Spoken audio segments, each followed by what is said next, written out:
Baby. I go hard in them paint. I go hard in them paint. I'm ducked off where the loud is legal. Right next door to Cali where the work a lot cheaper. Take you back in the trap in the 86 Regal. With a pocket full of stones booming like it was legal. What's going on with you, man? Hey, what is going on, everybody? Thank you for tuning in to episode 22 of season 2 of Man Cave. Did I get the episode number right, Suave? We will check it later. Oh, that is so funny. About it in the car. And much like the episode number, what happens or you happen to see or hear here in the Man Cave? Man, it's going to stay right here in the Man Cave where we can let it all out. You got that right, man. Suave, how have you been, sir? Been good, man. I do want to shout out to our intro, man. Shout out to the drummer boy. He made, that's where we got the music from. He just dropped the album. I will give Stadia Pro that link to his new album, man. Y'all can look at it.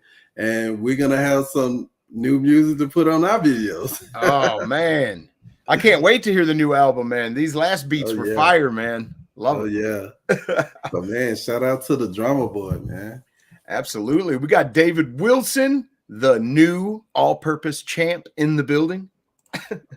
As Ray would call him, the $500 man. Right. What and the lovely Jeff Janak. All right, man. Keeping us prompt on our time. Absolutely, man. Got to keep us on our toes. But today we're going to discuss a brand new series that just started on Amazon Prime. This show is called The Rings of Power. And if you're not familiar with it, it's based on the Lord of the Rings series. I tell you, the Lord of the Rings is near and dear to my heart, man. I came across the cartoons at a very, very early age. And I kind of fell in love with that kind of a world. And anyway, make a long story short, in adulthood, I read all the books. And then I watched all the New Line Cinema movies. They got 3 of those movies. I prefer the extended edition of those movies, which each movie is like 4 hours long. Which long. Is very, very long. But what we're here to discuss today is the new Amazon series called Rings of Power. And this is set like 1,000 years or so before the events of the Lord of the Rings. Suave, man, what are your thoughts on this show so far? Dude, hey, look, so straight out the back, I gotta give the compliments to the director and the whole crew that had this thing going, because the show just looked beautiful, man. Like the art looks beautiful. You know what I'm saying? No spoilers if you haven't watched it, but I will say the fight scene where she fought the troll at the beginning, I want to say it's episode 1. Mm-hmm. Just awesome, dude. Like that right there alone, the fight scene was clear. You can clearly see it was a troll. Mm-hmm. She was fighting a troll, a snow troll. You can clearly see that this was a troll. It wasn't like a dark spot like back in the day in the movies where they tried to hide they hide the monster, so to speak, because it doesn't look so good. You can't really see how the monster looked, but this it looks great, man. The elves, the hobbits, even the hobbits, you could tell that even the hobbits are shorter than normal human beings. You know what I'm saying? You could really tell from all this technology that they have with the whole cinema art, man. So that's what I love the most about Speaking of that, I think Amazon is doing something that's quite revolutionary and remarkable. I think a lot of shows or series have come very close to a cinematic experience or a movie theater type experience. And I think this show nails it. And what I mean by that is the budget is so high that everything is so crisp and beautiful on the screen. It feels very much like a actual movie you'd be watching in the theater.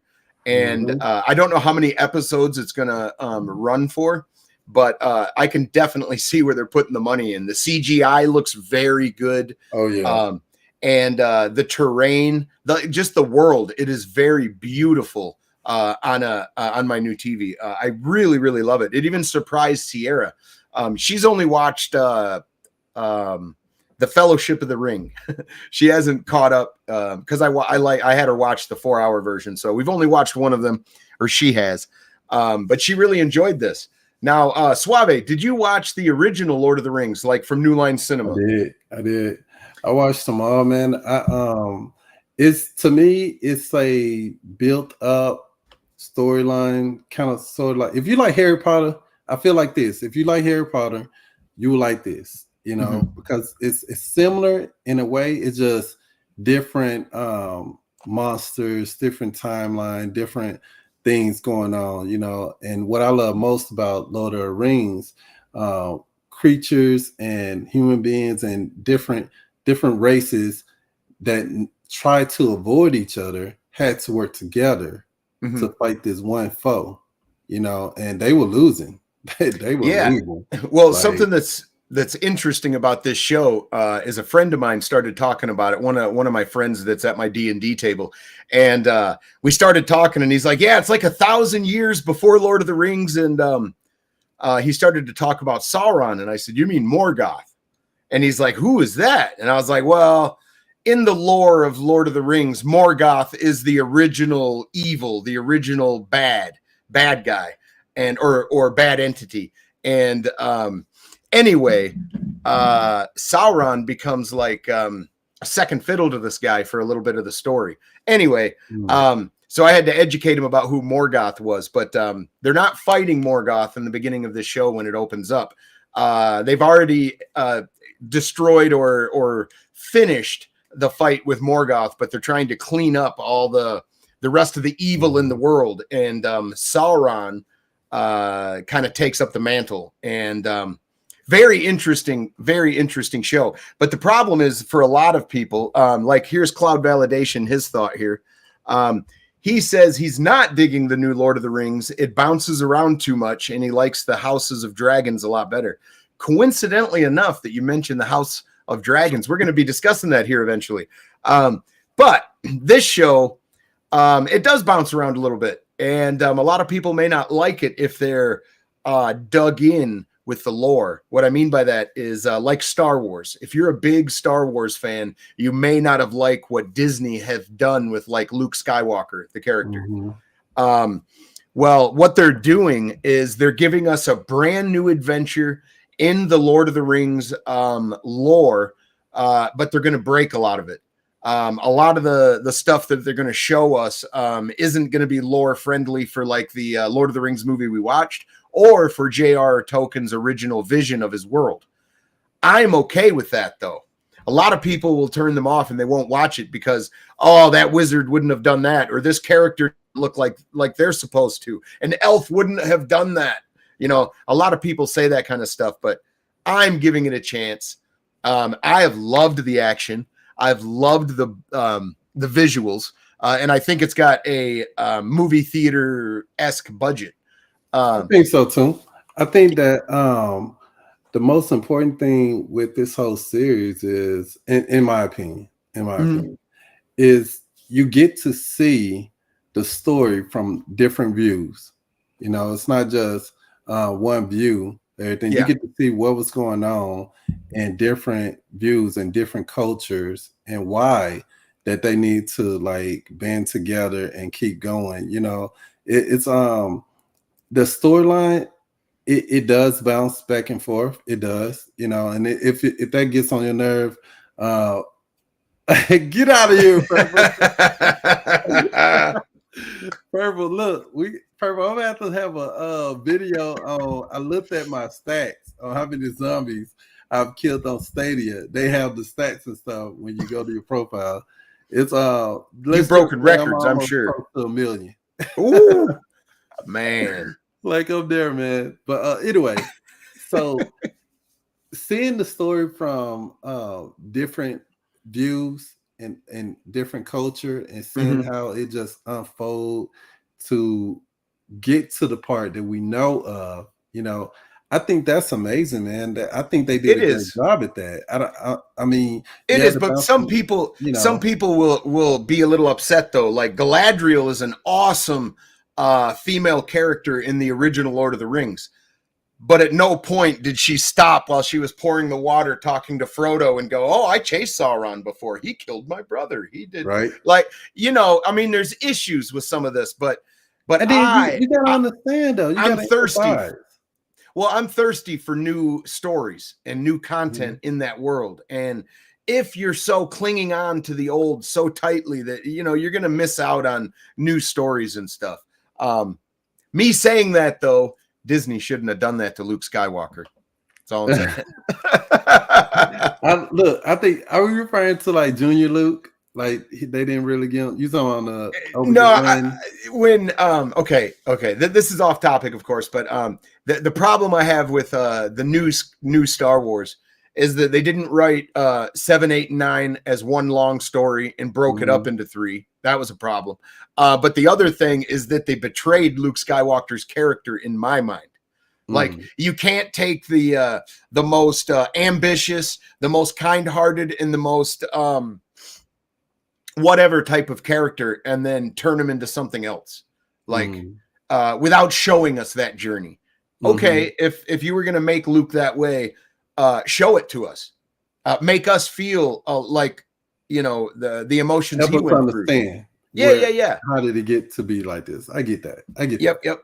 Yeah. Like I have a horrible example right. that I'm not going to give right now, but that's okay. Moving on. Yeah, do another man cave show about that. yeah. It's a bad example. But I think that with the Lord of the Rings TV show, man, I think you would, if you sit down and just take the your bias out, you will really enjoy it. Like it's a very good, enjoyable show.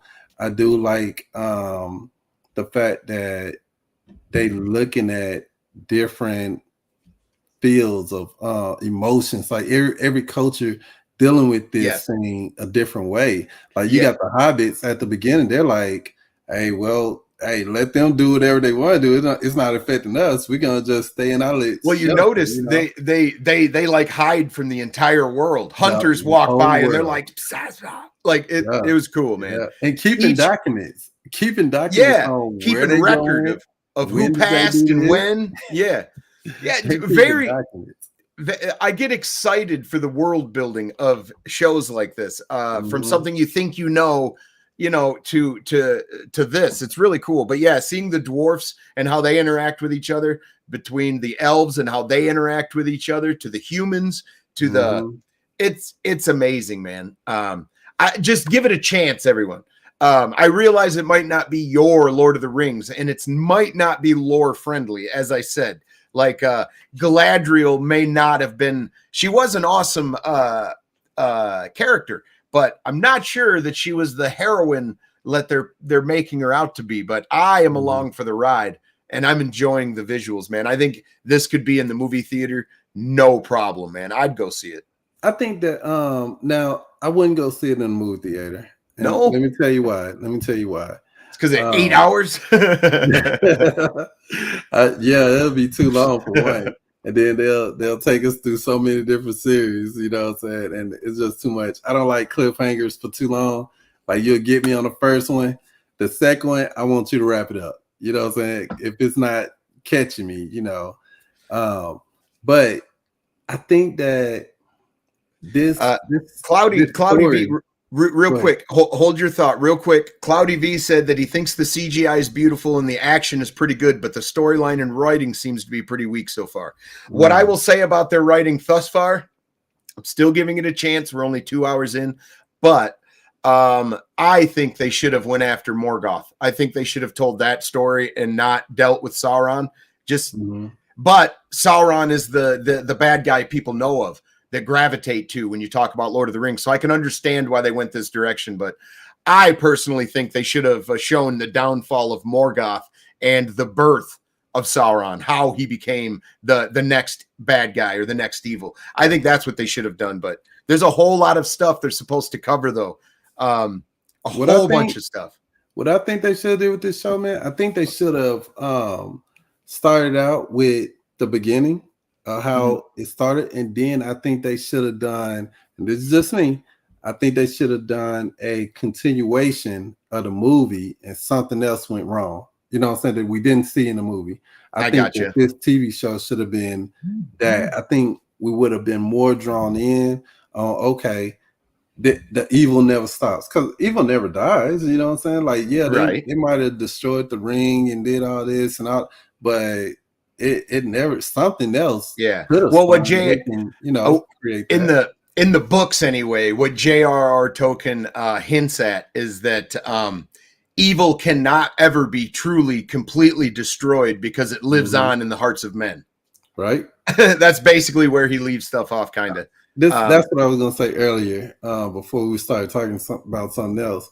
But the human beings Mhm. in this whole content, man, they got that down pat. We act the same way. You know what I'm saying? I mean, Yeah. selfish, we're backstabbing, all that stuff. Is especially in those times, like, if you would just equate the Lord of the Ring time frame, you would Mhm. probably look at it as a what would be our time frame? Like medieval time frame. Right. You know, Yep. it can be more like a medieval type time frame.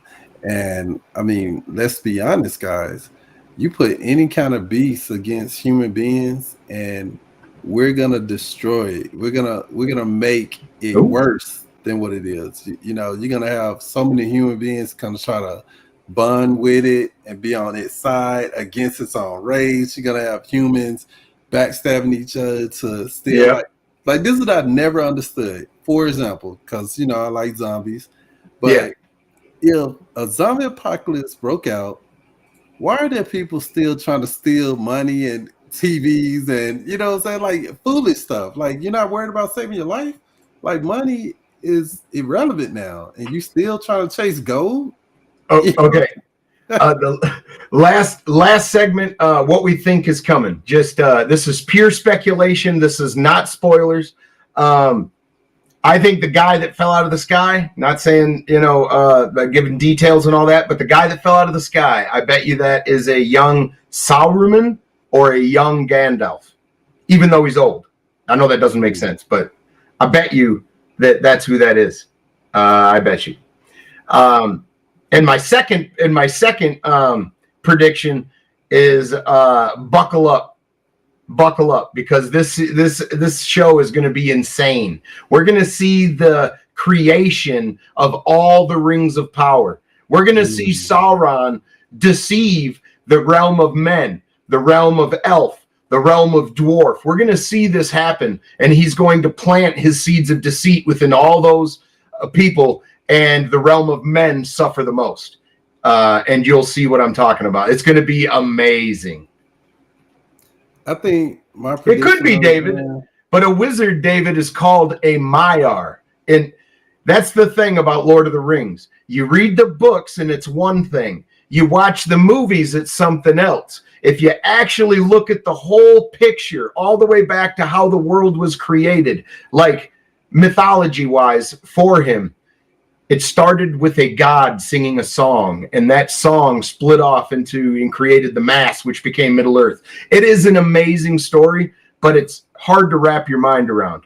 The Maiar are like gods. They're angelic beings. They're not human. They're the Maiar, and they come from a different place. They project, or they send themselves to Middle-earth. It's intense, and the story is incredible, and it doesn't make a lot of sense the further you dive into it. I did a deep dive into this to run a Lord of the Rings D&D campaign, and the further I went back in the lore, the more I was confused. Like, what does that mean? How does that work? Like, it's just really, really, really interesting. But I would say give this show a chance, but it is going to break lore, and it is going to diverge from Tolkien's vision. But it always is. Tolkien's dead. So we're always going to be further away from his vision if we're going to experience any more material. So I don't know. It's a give or take. I'm sitting over here, man, and I'm looking at you now, because I know personal thing about you. Like, you all in with the whole Dungeon and Dragons Oh, yeah. and everything. So you're like so into it, bro. Like, hey, this is my thing right here. You know what I'm saying? That's cool. That's good. So I love the fact that you know these things, and you're saying things that I just never even like. When I watch it, I'm just watching it. When you're breaking down the detail, you know. Yeah, that's what I mean. When like if you go back and read the Silmarillion or anything like that, there's actually like a mythology to his world. He didn't just go, hey, let me create a story and these people are in a world like ours. No. He went all the way back to the creation of like a god being creating everything. He started from there and then started writing his story. And this guy, J.R.R. Tolkien, just last shout out, was a genius. He created his own language after writing these books. That like language. Yeah, dude was a genius, man. Dude, me personally, related to the show, I think it's still a great show. You know, from the beginning, it caught my attention from the beginning. You know, I was like, oh wow, okay. You know, very high budget. To be honest with you, Lord of the Rings, the movie, did not catch my attention like that. It wasn't until like I think the second one or the third one where I said I got to go watch the other ones. You know what I'm saying? Gotcha. But this TV series though, it reeled me right in. As soon as I started watching it reeled me in. I was like, oh wow, okay then, okay. That's gonna be my buy time show. You know what I'm saying? When I got my own personal time, I watch it by myself. I don't want nobody else to watch it with me. You know, I got shows I pick for that, and this is one of those shows, definitely. Yeah, well, I'm super excited for it. We'll probably do another episode talking about it later on when a few more go by. But yeah, just give it a chance. Just keep your open mind. It is supposed to be in the Lord of the Rings world, but you may not be able to connect it directly to the movies once this is done, because they're going to take some liberties and go some places, I think. But what is interesting, though, is some of the locations they show you are ruins in those Lord of the Ring movies. So it's really cool, man. I dig all that kind of stuff. But all right, man. I've been one of your hosts, SPG. And I'm Suave. Man, and we will see you on the next Man Cave, everybody. Thank you for participating. And if you're watching the show back, put a comment and let us know what you thought of the show, man. Take care. All right. Man. Later. The app game, baby. The app game, baby. I go hard in the paint. I go hard in the paint. I'm ducked off where the loud is legal. Right next door to Cali where the work a lot cheaper. Take you back in the trap in the 86 Regal. With a pocket full of stones booming.